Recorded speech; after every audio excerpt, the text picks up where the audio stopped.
Cinema तुम्ही 100 वेळा पाहिला असेल. जज फाशीची शिक्षा लिहितात आणि पेनची नीब तोडतात. पण तुम्हाला वाटतं का की ही एक फक्त फिल्मी स्टाईल आहे, की या एका छोट्याशा कृतीमागं कायद्याचा एक असा नियम आहे ज्यातून खुद्द जज सुद्धा कधीच मागे फिरू शकत नाहीत? चला तर मग जाणून घेऊयात यामागचं खरं सत्य काय आहे ते. एक अशी सही की जी थेट मृत्यूचं वॉरंट असते आणि ती सही होताच न्यायाधीशांच्या हातातल्या त्या पेनची नीब एका झटक्यात मोडून टाकली जाते. तुम्ही अनेक सिनेमांमध्ये हे पाहिलं असेल किंवा याबद्दल ऐकलं देखील असेल. पण कधी विचार केलाय का की या कायद्याच्या सर्वोच्च खुर्चीवर बसलेली व्यक्ती एका निर्णयाच्या शेवटी असं का करते? या एका कृतीमागे फक्त एक जुनी परंपरा नाहीये, तर एक अत्यंत गंभीर कारणं लपलेली आहेत.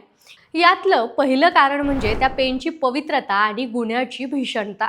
ज्या पेनने एका जिवंत माणसाच्या आयुष्याचा शेवट लिहिला गेलाय, तो पेन पुन्हा इतर कोणत्याही सामान्य कामासाठी वापरला जाऊ नये, ही यामागची भावना असते. तो पेन त्या वेदनेचं, त्या गुन्ह्याचं आणि त्या मृत्यूचं प्रतीक बनतो. म्हणूनच पुन्हा तो पेन कधीही कोणाच्या हाताला लागू नये म्हणून तो कायमचा निकामी केला जातो. दुसरं आणि कायद्याच्या दृष्टीने सर्वात महत्त्वाचं कारण म्हणजे नो यू टर्न. एकदा का न्यायाधीशांनी फाशीच्या आदेशावर स्वाक्षरी केली की त्यानंतर खुद्द ते न्यायाधीशही स्वतःचा हा निर्णय बदलू शकत नाहीत. कायद्यात याला एक अंतिम मर्यादा मानली जाते.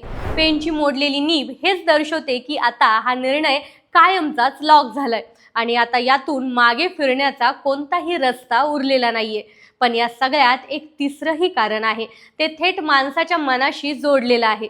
कायदा कितीही कडक असला तरी, गुन्हेगार कितीही क्रूर असला तरी, शेवटी एका माणसाचा जीव घेण्याचा आदेश देणं हे कोणत्याही न्यायाधीशासाठी भावनिकदृष्ट्या प्रचंड कठीण असतं.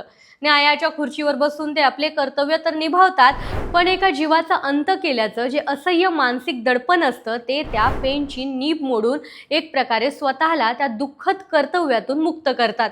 थोडक्यात सांगायचं तर ती मोडलेली नीब म्हणजे एका आयुष्याचा अधिकृत असा शेवट.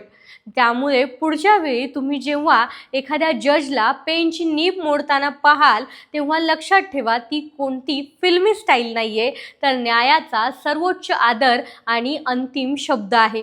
ही माहिती तुम्हाला कशी वाटली कमेंटमध्ये नक्की सांगा आणि अशाच अपडेट्ससाठी फॉलो करायला विसरू नका.